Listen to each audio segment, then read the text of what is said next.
Hello, my name is Aya de León, and I'm the author of Undercover Latina. So the history of this book is that I write books for adults, and I have a feminist heist series with Kensington. And back in 2011, 2012, when I was trying to sell it, or trying to sell the debut novel, I was looking online for other heist novels that were women, right? So I started reading these books written by white women authors about girl spies, and I loved these books. And the two series were kind of in conversation with each other. And what I took them as saying is that being a teenage girl is kind of like being a spy. You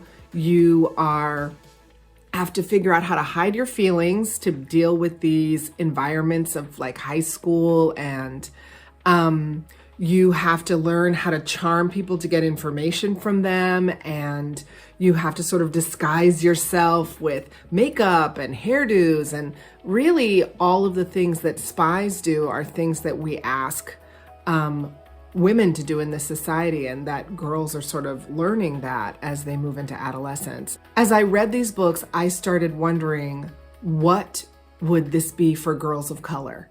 For Andrea, I was fascinated with the idea of color and race as a disguise.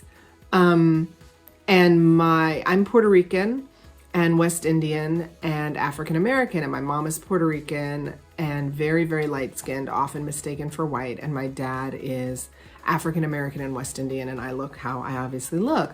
So I move in the world as a Black person, but my mom moves in the world really differently. And so, from the earliest, I saw kind of the challenge and the tension in the ways that she was mistaken for white, but the ways in which she consistently identified as a person of color and organized her life around fighting racism.